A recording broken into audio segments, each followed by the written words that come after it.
Ayah Mirna banting setir jadi petani. Sudah mulai ada keterlambatan pembayaran gaji bagi karyawan ini. Ntar makan dari mana? Lu kasih gua makan. Kasus ini terusin, percuma.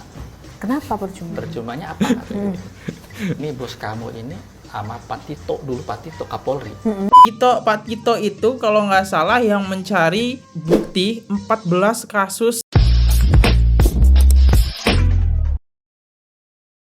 Oke guys, jadi kali ini kita bakal ngebahas kasus Jessica lagi ya. Aduh, ini gua ngopi dulu ya sambil ngopi karena ini gua ngebuat videonya cukup malam ya.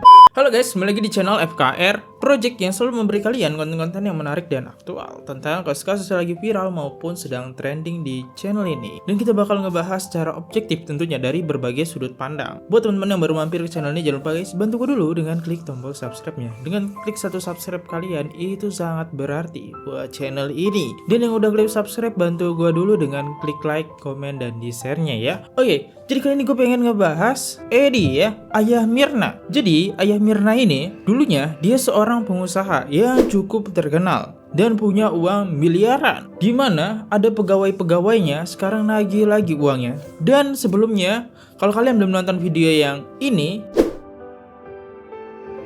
kalian bisa nonton dulu yang itu, karena video itu awalnya bermula dari situ dan sekarang terangkat lagi ya. Ternyata video yang pertama itu nggak digubris sama Edi ya, dibiarkan saja gitu. Nah akhirnya video yang kedua dibongkar sama mantan karyawan Edi. Apa yang dibongkar? Mari kita bahas di channel ini. Let's go.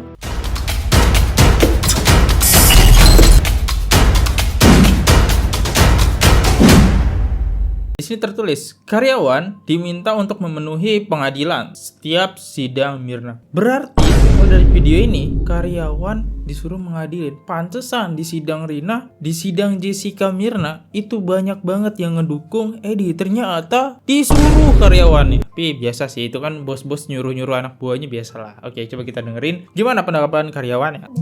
Demo juga atas kasusnya Mirna. Betul. Itu Kak. gimana ceritanya Pak? Kronologinya Jadi maksudnya gini, kan Kak. artinya nggak ada hubungan ya dengan kasus dengan karyawan, tapi bagaimana artinya? Ya gini Kak, ya sempat juga dari pihak kantor itu kan minta ke karyawannya gitu Minta loh. karyawan gimana Kasih tuh? support gitu loh, support masalah kejadian ini kasih Jessica ini support. Mirna ini support. Ya sebagian pada datang. Support. Ya, staff juga bagian lapangan juga datang kan. Gitu. Support. Pokoknya setiap sidang. Setiap sidang Iya, datang, tiap sidang datang. memenuhi pengadilan gitu ya? Ada perwakilan pokoknya datang, Oke. datang gitu. Itu semuanya datang tuh? Oh enggak, Pak, ada perwakilan paling enggak semuanya ya paling ya kurang lebih bahasa 100 atau berapa gitu. 100. Ada, gitu. Sampai demo juga gitu kan sampai Jessica Untuk memenuhi Jessica ruangan gitu, sidang gitu ya? sudah. Itu dipakai spanduk, itu bawa spanduk atau ada sempat juga bawa spanduk juga. Bawa sempet, spanduk. Anjay, udah kayak supporter. Enggak. kayak uang makan, transport gitu? Enggak. Dapat uang makan. Enggak. Oh. Jadi karena apa saya rasa ini juga gitu, rasa Kasian lah ya. satu simpati, Empati gitu ya. empati sama kantor gitu loh. Loyalitas lah sama kantor. Loyalitas, gitu. bentuk loyalitas. Nah, jadi, terus kalau misalnya pada demo ya kerjaan jadi ketinggalan, Jadi- terbengkalai dong? kerjaan yang bagian lapangan udah selesai Kak. Udah selesai kan itu kan sidang itu kan sore. Oh, sidangnya Kan sore, jadi sore gitu. bisa selesai dulu bekerja baru. Sore. Berarti hitungannya lembur dong. Oh, harusnya. Baru ngasih buat makan. Masuk. Sampai jam berapa tuh sidangnya? Kan malam Sempet banget loh. juga sampai jam 11 malam. Nah, juga. itu dia. Sempet Nah, saya besok paginya kerja lagi. Kerja lagi. Kesiangan nggak? Ya, alhamdulillah sih karena kantor deket sama pengadilan kan deket kan. Iya. Katanya karyawan ada yang demo juga atas kasusnya Mirna. Betul. Ternyata, oke, gue garis bawahi dulu. Jadi mereka berdua yang diwawancara ini yang belum tahu ataupun belum nonton video pertama ini, gue jelasin sedikit. Jadi mereka ini adalah karyawan-karyawan yang kerja di mana di sana dan mereka ini adalah yang kena PHK kalau nggak salah. Dan PHK itu gajinya nggak dibayar ya. Mereka berdua. Akhirnya mereka berdua menceritakan kenapa persidangan itu selalu rame. Kalau kalian nonton sidang-sidang selalu teriak-teriak, Pak Edi jebloskan Jessica ke penjara. Ternyata bawa supporter ya. Tapi ini hal yang biasa lah. Bos nyuruh anak buah itu biasa lah. Kalau anak buah nggak nurutin bos, bisa-bisa dipecat ya. Lebih baik ya nurutin lah. Ya, apalagi Mirna sendiri adalah anak dari bosnya gitu kan. Nah, itu. Jadi mereka berdua ya loyalitas lah, mau digaji mau enggak ya nggak masalah gitu. Oke, coba kita masuk ke kolom komentarnya ya. Oh, ternyata ada supporter persidangannya juga. Jokes. Supporter nggak tuh? Terus keren loh Mbak Ray. Terus up kasus ini karena tahu gimana di penjara. Ya. Nah, satu persatu mulai spek up, pelan-pelan akan terbongkar. Jalur langit nggak ada yang nandingin. Rasa sudah komplit nih dosa-dosa solikin. Ternyata pakai supporter. Kan ya selalu rame gitu. Kalau misalnya ada sidang-sidang, ternyata ganti-gantian lah ya, sip-sipan lah ya. Yang A gantian yang ke sana, besok yang sip tim B datang ke sana gitu. Pantesan ya warna sepi ya. Oke, next. Apa lagi yang bisa kita dapat bukti kedua? BPJS. Oh. Diminta untuk cabut laporan karena ini. Mantan karyawan ayah Mirna. Hah? Diminta untuk cabut laporan karena ini. Kenapa nih? Coba. Terus dana emergensi sama koperasi yang Itu dilaporkannya gimana maksudnya? itu kan BPJS yang aku cerita ke BPJS kayak itu BPJS sempat nunggak kan sampai Yang ada nunggak siapa? 6 bulan 7 Yang bulan nunggak kan. siapa? Jadi gini karyawannya Karyawan. tiap bulan dipotong. Tiap bulan udah pasti bayar tuh ya karyawan iya. karena dipotong. Jadi dipotong. Tapi dari pihak kantor itu tidak dibayarkan ke BPJS. Taunya dari Bapak taunya dari Tahunya mana? pas temen sakit berobat ditolak. Dalam dengan alasan Alasannya ini udah berapa bulan nggak bayar BPJS. Oh, jadi mereka ini kerja ya. Kan ada gaji tuh.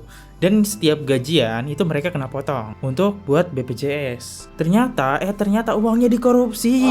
Ketika ada temennya mau ke BPJS, nggak ada tuh bayarannya ya. Nah biasanya ya kalau kerja kayak gini ada namanya BPJS ya buat kesehatan biar aman gitu. Pasti dari perusahaan nyisahin dipotong gajinya ya, sedikit disisihin buat BPJS. Ternyata tidak ada. Terus gimana tuh kawannya setelah masuk ke rumah sakit? Oh. Nah situ baru ketahuan. Gitu.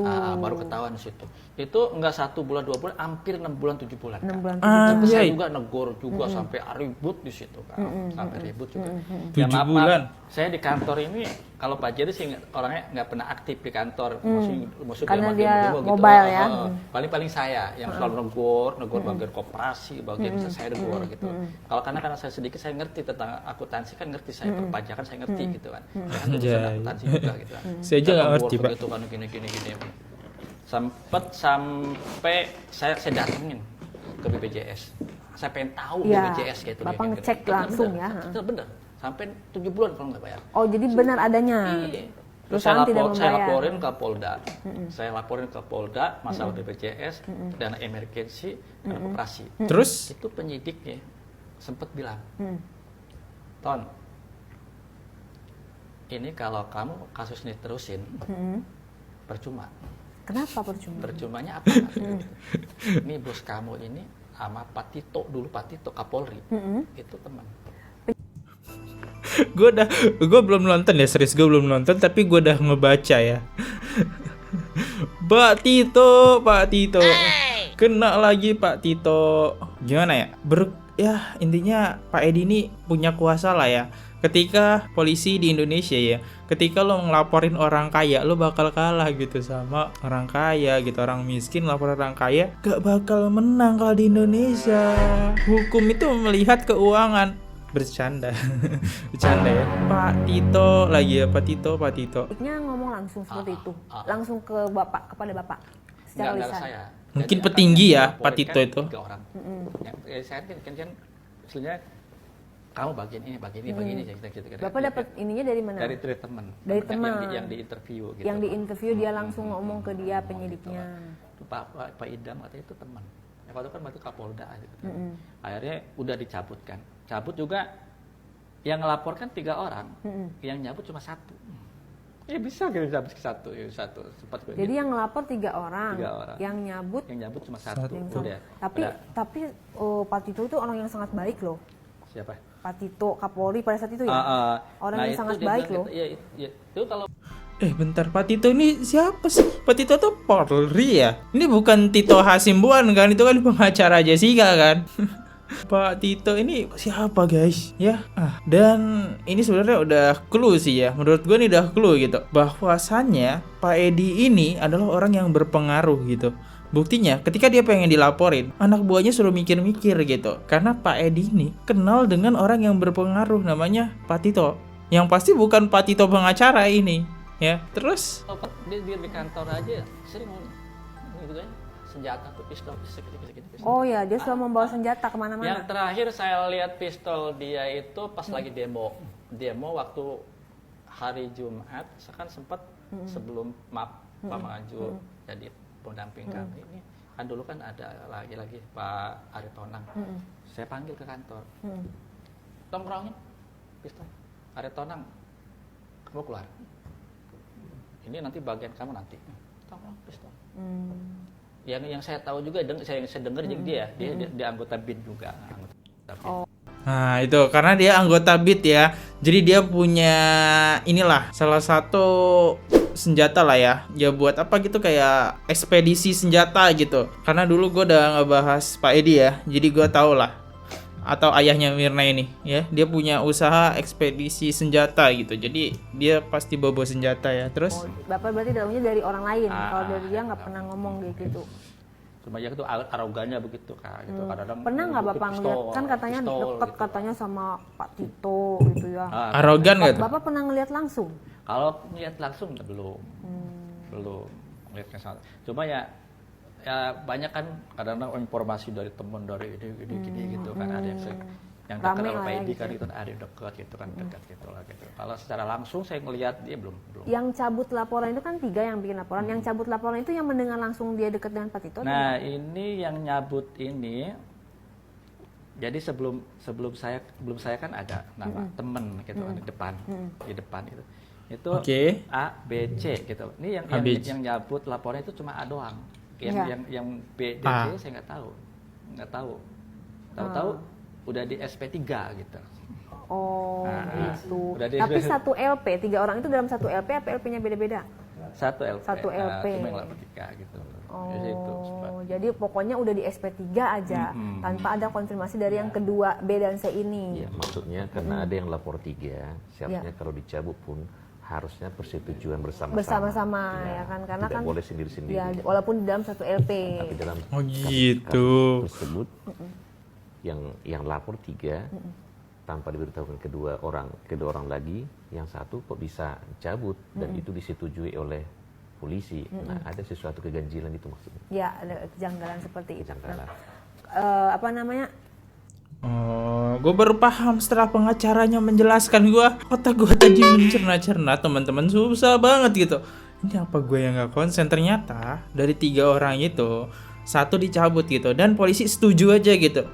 Saya mau mencabut laporan ini. Harusnya kan 3 orang ini gitu, hasil kesepakatan, tapi enggak, yang 1 ini aja. Jadi laporan itu batal gitu ya, gara-gara 1 orang mencabut ya. Karena kan laporan 3 orang datang cukup jadi 1 surat tuh, jadi 1 surat kan buat ke polisi, dan 1 orang ini dicabut. Akhirnya ya kedua orang ini harus ngikut nyabut juga. Terus Tadi Bapak sempat cerita, katanya Bapak pernah mendapat kayak apa ya?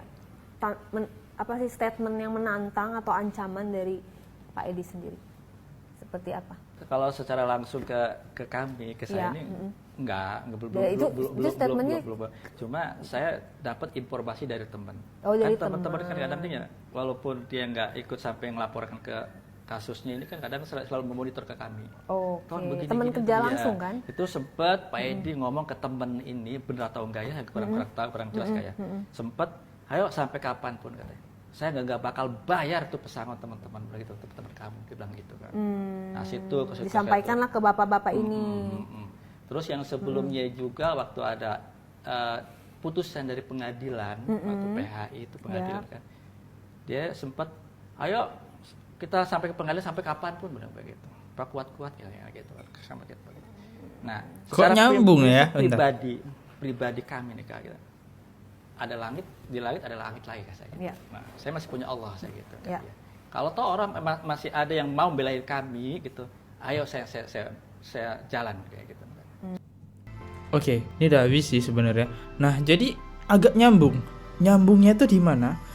Dia bilang, "Yuk, lapor apa kayak gimana, kayak Pak Edi tuh orangnya nantang ya. Nah gitu, jadi keras kepala gitu dia nggak takut sama sekali. Nah ini kayaknya nyambung nih dengan kasusnya Jessica gitu. Kita lihat Pak Edi kayak ngotot-ngotot banget, Jessica yang salah, yuk kita buktikan gitu kan. Di tahun 2016 ya. Kalau di tahun ini kayaknya nggak mau deh Pak Tito ya.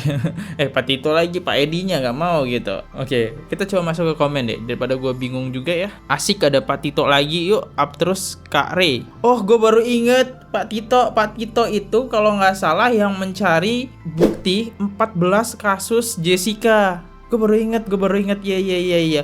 Jadi Pak Tito yang mencari kasus Jessica di Australia ya. Jadi dari dia itulah Pak Tito, kena lagi Pak Tito. Ternyata backingannya Pak Tito guys ya. Aduh, oke. Jadi gue jelasin sedikit ya. Jadi Pak Tito itu adalah Polri ya, yang dimana peran dia di kasus ini adalah dia mencari kasus-kasus Jessica yang lama gitu, membedah ya. Dari 14 kasus Jessica di Australia gitu. Jadi dicari sama Pak Tito. Dan Pak Tito yakin banget, ya Jessica punya kriminal. Setelah gue telusuri, itu bukan kriminal, cuma laporan gitu, antara pacarnya dengan Mirna gitu. Cuma laporan biasa. Dan polisi Australia mengkonfirmasi itu bukan tindakan kriminal. Gak ada sama sekali Jessica itu bersih gitu ya dari tindakan kriminal. Tuh cuma sebuah laporan Jessica kecelakaan, terus laporan Jessica berantem dengan pacarnya. Nah itu semua cuma laporan ya, gak ada tindakan kriminal. Dan Pak Tito ini meyakinkan Jessica punya tindakan kriminal gitu, dicari kasus kesalahannya ya. Oh, gue baru inget Pak Tito yang ini toh. Mantap nih podcast, orang kaya lawan orang kaya. Yakin gue Pablo dan istri dukung Jessica. Karena Pak, oh nyambung ya ceritanya sama Pak Edi ketahuan, ya nyambung gitu ya. Oke, kita lanjut perkembangan kasus ini sebenarnya sampai mana nih? Oke, kita coba dengerin ya. Tim kuasa hukum pelapor. Oke, kita coba lihat ya. Kasus ini udah sampai mana gitu. Dari laporannya kalau nggak salah di konten itu awal mula laporan ya. Di konten ini adalah awal mula laporan. Nah sekarang gue pengen tahu laporannya itu udah sampai mana perkembangannya. Nah ini adalah salah satu tim kuasa hukum pelapor, yaitu Dery Hafiz ya. Oke, kita coba dengerin laporannya kayak gimana. Kedua pun kita sudah menempuh upaya hukum pidana juga terkait laporan kepolisian ya. Namun sampai saat ini belum menunjukkan hasil yang maksimal menurut kami. Jadi kita dalam waktu dekat ya, karena lapor kita sebelumnya ini tidak diproses dengan maksimal, kita akan membuat laporan LP baru. Ya, menurut ya. Oh, baru buat laporan lagi. Yang pertama gagal, laporan yang kedua. Terus? Kacamata penyidik itu belum memenuhi unsur pidananya ya.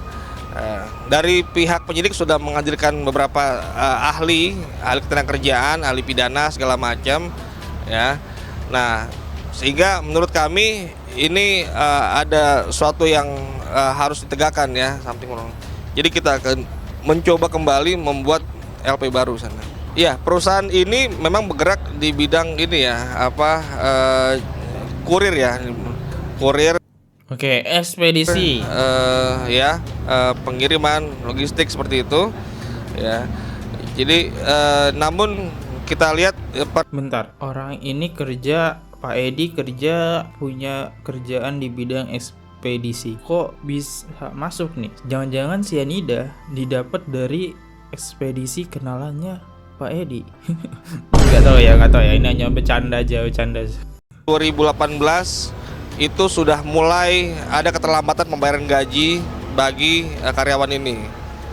Nah, ya puncaknya tadi ketika perusahaan mem-PHK secara sepihak ya pada karyawan ini. Ya tadi dengan alasan bahwa perusahaan tidak mampu lagi membayarkan hak-hak karyawannya. Nah, sehingga karyawan tadi menempuh upaya hukum untuk pemenuhan hak tadi. Nah, di mana tadi dengan ada putusan 206 2018 PHI ya, di Pengadilan Jakarta Pusat PHI itu diputuskan bahwa terbukti secara sah dan meyakinkan untuk PT FCC ini membayarkan wajib ya membayarkan sejumlah 3,5 miliar. 3,5 miliar ya. Sesuatu kesia-siaan. Ada yang memberitahu kepada kami bahwa ini hutang daripada Dermawan Solihin kepada bank. Ya, tapi kami kan tidak percaya begitu saja. Ya, yang namanya hutang kepada bank kan untuk digunakan kepada usaha kan baik, ya kan? Berarti ada usaha yang sedang berjalan. Tapi walaupun dia punya hutang sedemikian rupa kepada suatu bank, bukan berarti dia harus menunggak apa yang sudah menjadi kewajibannya kepada para karyawan yang sudah di PHK. Oh, dia punya utang juga dari bank. Oke, terus? Om sekarang udah pensiun, udah tua. Udah pensiun. Om mohon izin nih sama pemirsa. Om sekarang ke gunung, larinya ke Bogor tuh daerah Pamijahan situ. Tahu nggak, Cemplang tuh. Om nanam cabe, udah panen 2 kali, ya lumayan lah buat hidup ya. Bentar, kalian percaya nggak? Dari hidupannya enak terus nanam cabe? Kan aneh, kok gua nggak percaya? Jarang orang kaya mau hidup nanam cabe.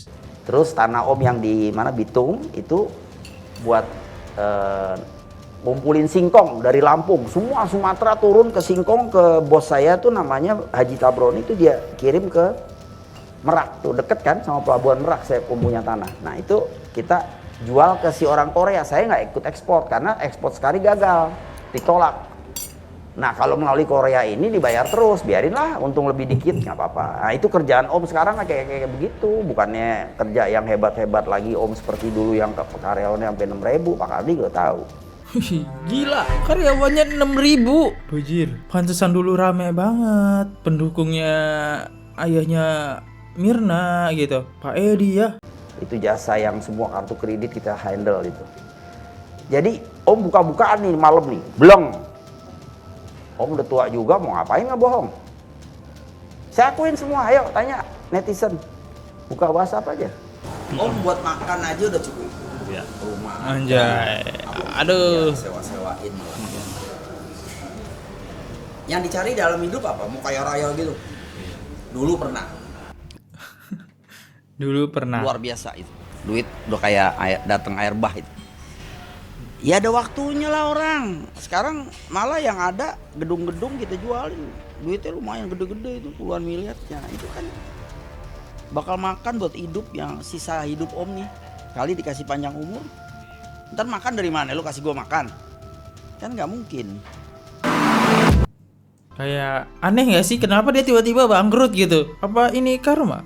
Bercanda ya guys, bercanda. Ya aneh kan ya, tiba-tiba bangkrut. Oke, kita coba lihat pendapat yang lain ya. Kita lagi pimpin perusahaan, ayah Mirna banting setir jadi petani bangkrut. Oke, coba kita dengerin. Perusahaan ayah Mirna banting setir jadi petani bangkrut. Bapak Dermawan ini kan pengusaha, ya kan, banyak linknya. Ini kan utang nih, utang berdasarkan undang-undang. Kan masa nggak bisa pinjam dari teman bisnis yang lain? Minjam puluhan M aja, hampir ratusan M dari bank masih dipercaya loh. Ini hanya 3,5 miliar. Menurut saya sih karena tidak ada niat baik aja nih. Tak lagi pimpin perusahaan. Nggak ada niat baik aja ya kata pengacara ini. Ya mungkin nggak ada yang percaya lagi sama Edi kan bisa gitu. 35 M anjir, dikira dikit kali ya. Ya mungkin kalau buat Pak Edi dikit lah karena dia dulu pernah megang 6,69 miliar ya asuransi. Aduh, oke, videonya udah sih sampai sini aja. Oke, terakhir kita membacakan komen-komen dari kalian guys. Oke, di konten gue yang terakhir ya, gue ada bahas. Oke, kita lihat komen-komen menarik kalian. Oke, di sini ada 11 like. Wow. Oke, banyak juga ya. Oke, dari @user MT3LJ2YN2E. Seharusnya para jaksa ahli-ahli yang terlibat dan hakim diundang dalam satu forum agar kami para netizen bisa mengulti kebohongan-kebohongan mereka. Harusnya sih kayak gitu. Gue juga pengennya kayak gitu. Kayaknya asik gitu ya, kayak jaksa-jaksa terus digabungin podcast lagi gitu kan. Real, mantap nih debatnya kan. Nanti tinggal blunder-blundernya aja nih di persidangan kan. Oke, kita coba lanjut lagi dari komen Anor Diansyah 6022. Di menit 10.40, Ketua Jaksa bilang, kecuali ada hal baru yang menyebabkan gugurnya proses pembuktian di persidangan. Jawabannya ada, dalam kurung tidak ada otopsi, fix no otopsi no case. Tahun 2016 dalam persidangan, padahal Pak Oto sudah menyuarakan otopsi no case, tapi kenapa persidangan masih dilanjutkan? Ya harus ada kasus gitu ya, harus ada tersangka intinya ya. Makanya persidangan terus dilanjutkan. Apalagi udah ngeluarin banyak dana loh buat mencari bukti-bukti ya, menghadirkan orang-orang dari Australia kan, segala macam semuanya. Masa ditutup sih? Bercanda ya. Dari @kreator bingung, menjijikan, saksi ahli yang katanya ahli hukum ternyata bersaksi tanpa disumpah. Ya gue juga agak kaget sih, karena itu dia bilang terang-terangan gitu loh di hakim ya. Saya tidak mau bersumpah gitu kan. Keren banget ya, terang-terangan, tapi pendapatnya diterima gitu ya sama kejaksaan. Oke, komen lagi dari User HS 6KB6WP1V. Semua yang bermain di balik kasus Jessica harus ditumpas, sehingga kedepannya tidak terulang lagi. Mari bersatu tegakkan hukum dalam peradilan yang bersih di negara Indonesia. Oke, mantap. Terus ada lagi dari Adam Manusia Pertama 8302. Sebaiknya kasus ini bersifat terbuka agar rakyat dilibatkan jalannya sidang. Karena pengalaman sudah membuktikan bagaimana jalannya sidang awal tersebut saja bisa dimanipulasi. Seperti Sambo. Anjay, iya, Sambo aja bisa dimanipulasi ya. Otopsi aja bisa dimanipulasi gitu dari Sambo. Nah itulah ya, ketika adanya ordol orang dalam, terus lo punya jabatan, kan itu sangat berpengaruh ya. Ya gimana gitu. Makanya kita harus mengawal ya guys. Oke, jadi ini komennya menarik banget. Gue akui ini gila, ini komennya mantap banget hari ini. Dan gue ucapin banyak-banyak terima kasih buat kalian yang semua yang udah komen ya. Sorry banget gak bisa gue bacain komen-komen kalian semuanya, tapi gue ucapin sekali lagi terima kasih. Dan gue di sini Fadli undur diri, kalau ada salah kata mohon dimaafkan. Sampai jumpa di next video selanjutnya. Bye bye. Oke guys, subscribe channel FKR Project. Jangan lupa kalian subscribe channelnya FKR Project. Subscribe channel FKR Project. Hai guys, jangan lupa untuk subscribe FKR Project.